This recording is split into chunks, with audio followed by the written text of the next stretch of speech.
Today I'm going to show you there's probably a few ways of painting mountains in the distance of your watercolor painting, but today I'm just going to share with you this video, which is the way I like to paint mountains in the distance.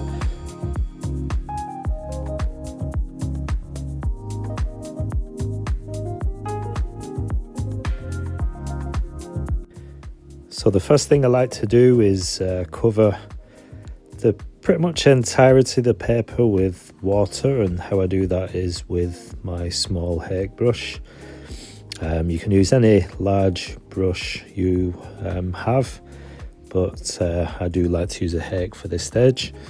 So just really getting the paper nice and saturated with water, and then going in with different colours and allowing them to run and blend into each other. This is what I always like to do, and I've mixed up a bit of a grey sort of colour, and then I'm using the cerulean blue just to add a little bit of that into sky. I always like to add a little bit of blue, and then obviously you've got your clouds as well. So I will be going through some of the different stages of this painting, like how I get these nice fluffy clouds. So if you're not sure of how to do that, then this is the video for you. And also with the nice soft sort of backdrop of the background as well for your painting. So you can see I'm still using the hake brush, and I'm just working the colour, bringing the colours down. I have got a few fluffy clouds, and then as I come to the horizon, as I get to the middle of the sort of paper, I'm going longer with my strokes, and that just adds to the distance. So, and oftentimes you want to have bigger clouds to the top and then have lines towards the horizon line. It just creates that distance. So for the clouds, I'm just getting a damp wet brush now, a clean damp brush, and then squeezing it out so there's just a little bit of water in there, and then scrubbing out some of the areas that I want to take out pigment. And you can see these nice soft fluffy clouds, and these are still wet, so that's why I'm going in with a damp brush. I don't want any cauliflowers or anything like that, but just to rub the area where you want as a fluffy cloud, and you get these nice soft white areas.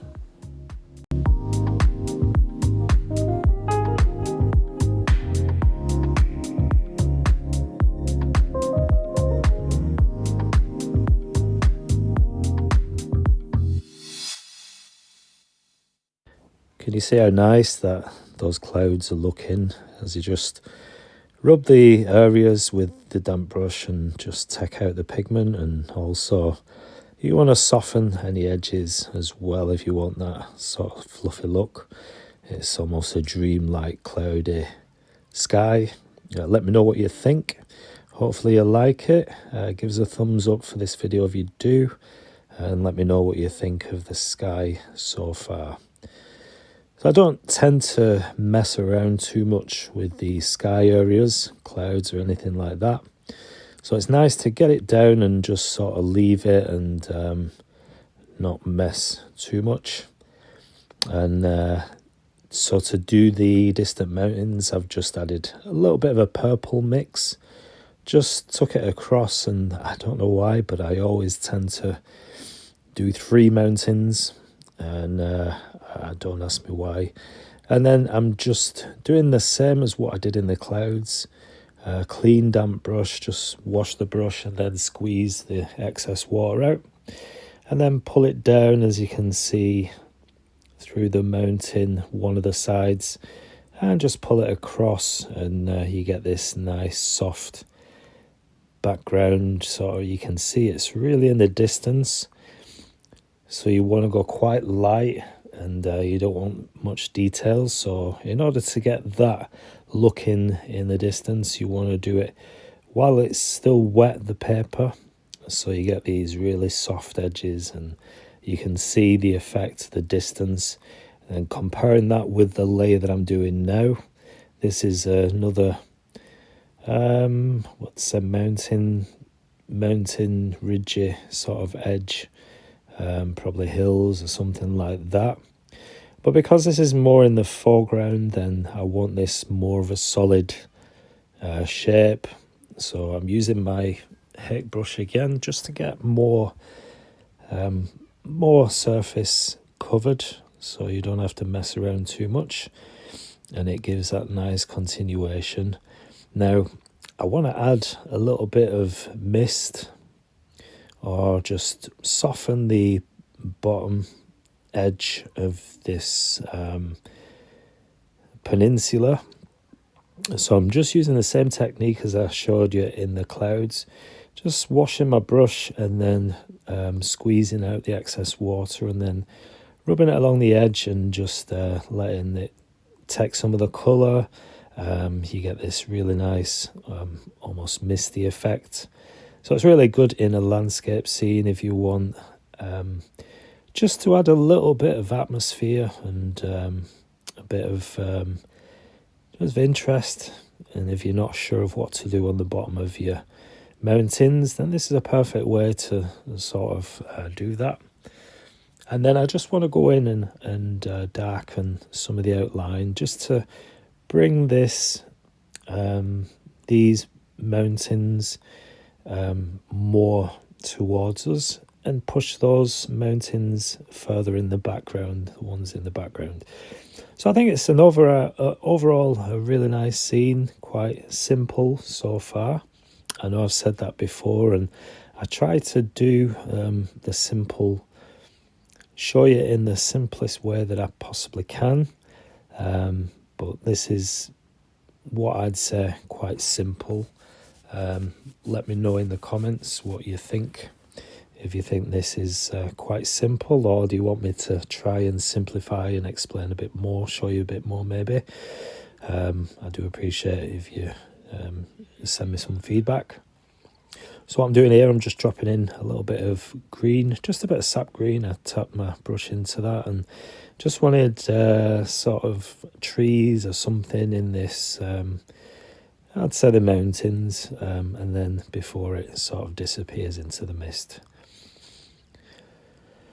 So feel free to, if you're not familiar with my channel, check out all the other videos that I've got. I've got a lot of beginner-friendly watercolor paintings, techniques and tutorials over on my channel. So feel free to watch that. There's something on there I'm sure you'll find helpful. Now I'm just mixing a puddle of pigment for the, I think I'm adding water to the scene, so I think we can add water to the bottom, sort of disappearing into this mist. Or maybe this could be waves sort of crashing, bit of water. I sort of like that look, so I'm not sure whether call it water or mist, or maybe a bit of both. Let me know in the comment section what you think. Should this be mist, or could it be sort of waves crashing? It could be either, because it's quite a atmospheric scene, quite weather, quite severe weather, and so yeah, it's quite dramatic. Quite like this one really. But let me know what you think in the comment section. Don't forget to hit that like, and if you're not subscribed, then please do subscribe to my channel, hit the notification bell, and you'll receive notification each time I upload another video like this. But I do appreciate all those that do leave me nice comments and subscribe, and have been following me for some time. But hope you do check out the rest of my videos on this channel, and let me know what you think. So can you see the way the misty area, the band in the middle, whether it's water crashing or mist or fog, I'm not sure. But can you see the effects on the way that's just turned out? It's quite nice, and it's not something I think You could sort of plan to paint this, but just manipulating the watercolor slightly as you go, and it sort of takes you into all different directions. So I think I'm going with this as a bit of fog and a bit of misty wind spray water sort of thing. I'm not sure, but I think it's quite effective the way I've got that looking.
I know some people are against using white paint in watercolour.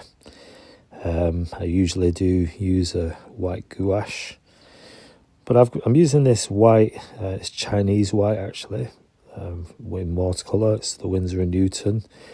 I think it's actually the Cotman, cheaper sort of brand. But what do you think? Can you use white in watercolour, or is it best to...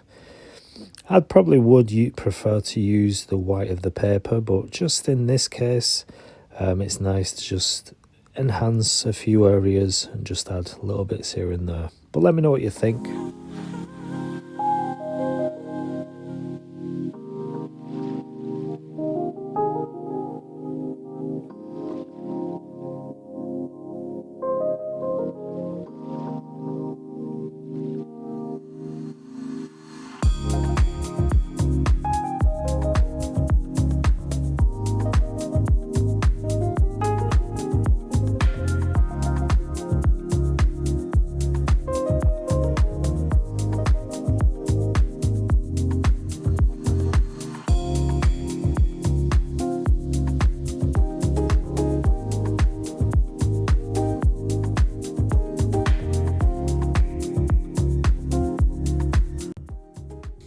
Thanks ever so much for watching, for joining me on this, to watch this painting of mountains in the distance. I hope you like it. I hope you find something interesting in this one. And but that's it for this week. Thanks for watching, and I'll see you in the next one.